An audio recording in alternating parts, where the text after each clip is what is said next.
Hey guys, Jeremy Senpai here, and I'm here to once again share my thoughts on entertainment in general, no matter what it may be. And today we will be talking about my thoughts regarding Avatar: The Last Airbender. As a lot of you agree with, as a lot of you may believe and probably agree, Avatar: The Last Airbender is probably Nickelodeon's most popular series.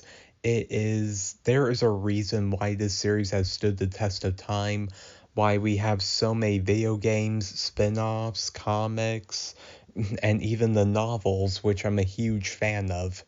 But what if I were to tell you that Avatar: The Last Airbender, yes, it is such a pivotal series, but at its core, it is very much a very dark and kind of a bit of a miserable series when you really think about it. Heck, in the very third episode of Avatar: The Last Airbender, we discover that, hence the name, Aang's entire people, an entire race of people have been wiped out. So Aang does live up to his namesake, being the last airbender. But what if I were to tell you guys that the series could have the potential to be a bit darker? So, do I have your attention now? Allow me to illuminate some of my ideas. Alright, let's start at the beginning of the war, when Fire Lord Sozin used Sozin's comet to gain incredible firepower and then used it to wipe out the air nomads. As you know, he eliminated Avatar Roku, his best friend, and his only obstacle 12 years prior to this. And he knew that the next Avatar was going to be born an air nomad. So he wiped out the air nomads, completely unaware that Aang had eluded him. Okay, now we're going to dive a bit into speculation here. A lot of people believe that the airbending avatar, Aang, was wiped out alongside the other air nomads. So, it does stem the reason that Fire Lord Sozin, after a few years of searching, did believe it as well. And as you know, in the episode, actually in a few episodes, like the Southern Raiders and the Puppet Master, there were a handful of references to the raids, specifically the raids of the Southern Water Tribe. Yes, as you know at the beginning of the story, Katara is the only waterbender of the Southern Tribe.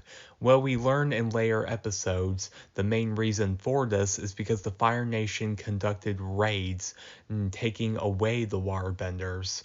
Heck, we even learn in the episode The Southern Raiders that Katara's mother lied, saying that she was the last waterbender of the Southern Tribe, only to protect Katara.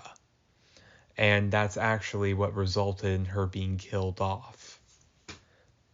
And then, of course, we learn in the flashback in The Puppet Master that Hama, a very young woman at the time, young enough that she and Katara and Sokka's grandmother, Gran, were actually shown to be very close friends at the time. There were multiple raids, probably for weeks, if not months. And we saw just how many waterbenders were taken away, taken to the Fire Nation and placed in prisons where their bending was controlled. So, here's some speculation on my part. What if the Fire Nation fully believed that Aang, the air-bending avatar, was gone, and they were looking for the Water Tribe avatar? Yes, think about that. They were going after water benders specifically.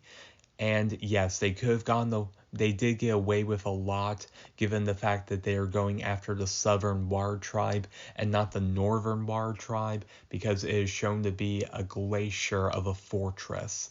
while the southern tribe is much more modest by comparison. So that's basically it. They were looking for the water-bending avatar. But eventually, those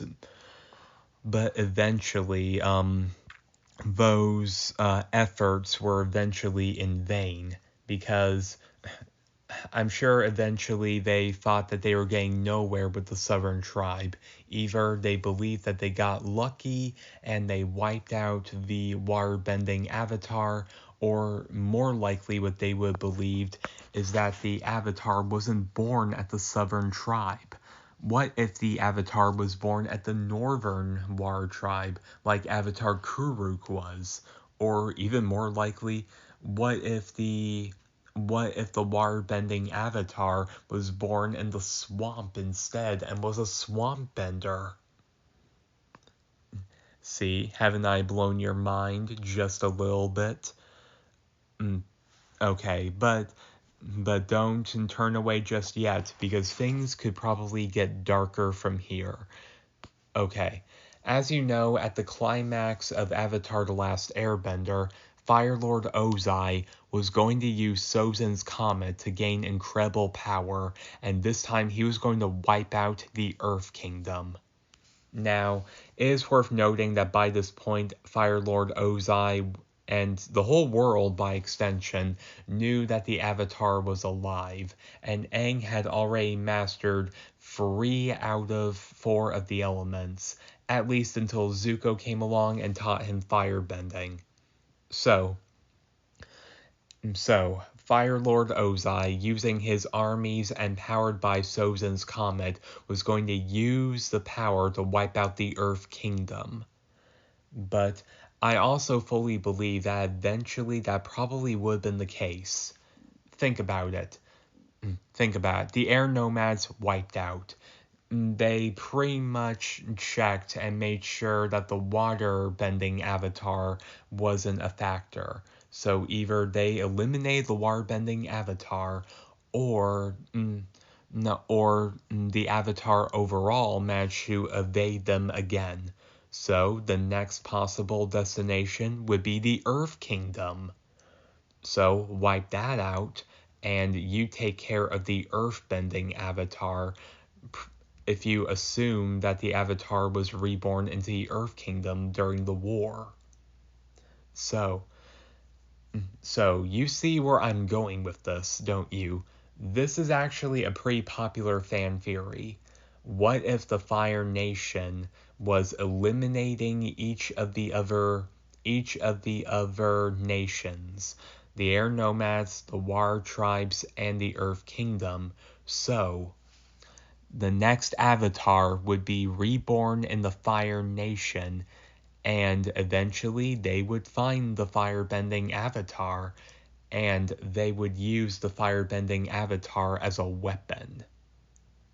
Yep, very much Red Sun's Superman when you think about it. The popular DC comic where West Superman landed in Russia and was made to be a weapon by their standards. So this is very much the same thing. What if eventually they kept doing that until the Avatar was reborn into the Fire Nation, and then they could train the Avatar themselves to become this all-powerful weapon. In fact, but this is kind of where I'm going to dive a bit here, because at the same time, it is a bit of a contradiction. Think about it. By this point, they would have wiped out the Air Nomads and the Earth Kingdom. Now, surely there would have been people from the Earth Kingdom, maybe even Earthbenders, who survived.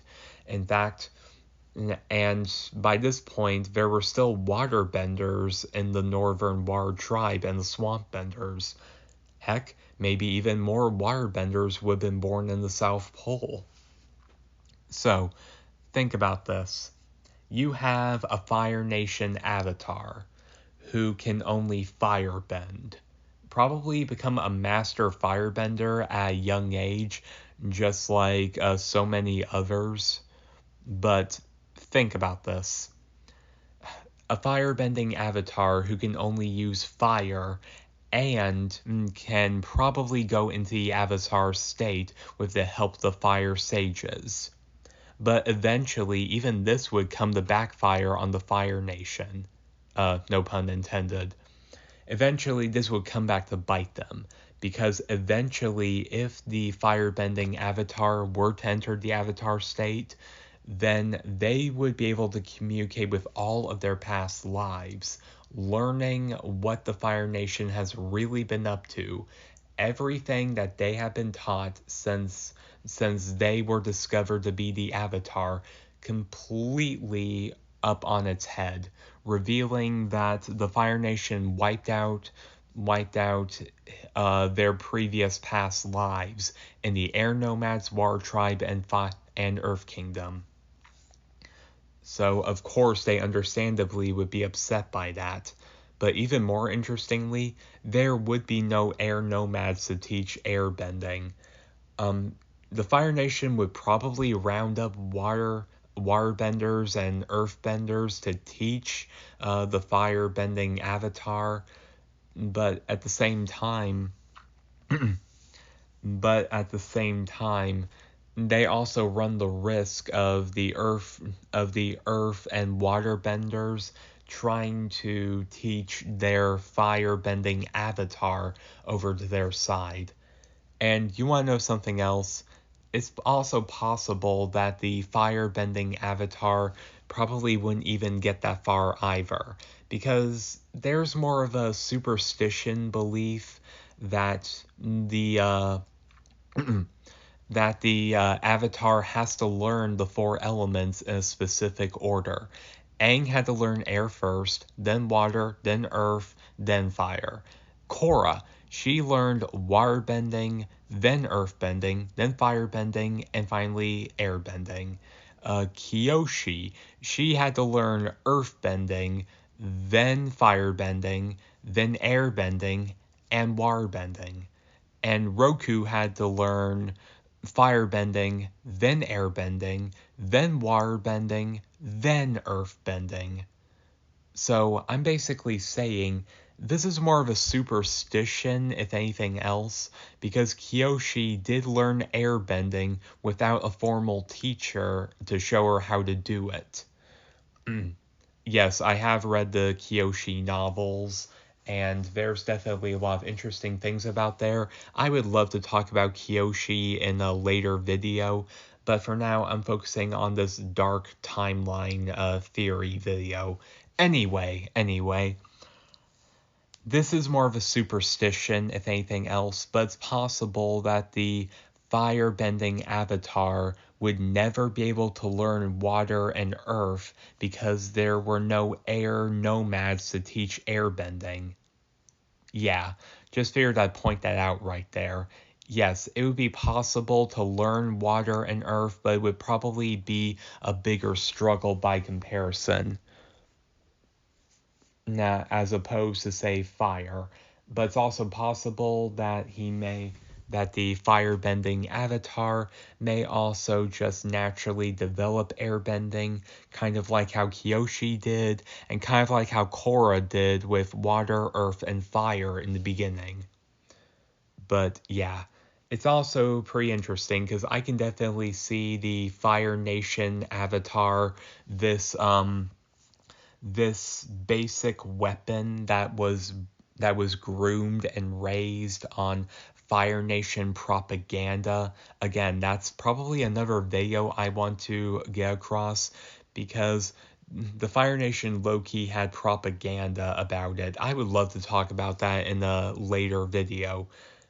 Basically, the Fire Nation avatar groomed and raised to be this human weapon, but after learning the truth from the past live avatars, specifically probably Roku, would eventually turn against the Fire Nation and probably lead an all-out revolution with what remains of the rest of the world. eventually bringing peace, or at the very least, a new horizon, a new era of peace just getting started. So, what do you think about my dark Avatar timeline? I definitely had fun cooking up this little theory. If you like what you listened to, then feel free to share your thoughts about this in the comments below. As always, thank you so much for listening and humoring me to this point. Hit like, subscribe, and all that good stuff. And as usual, everybody, please enjoy your day. This is Jeremy Senpai, signing off.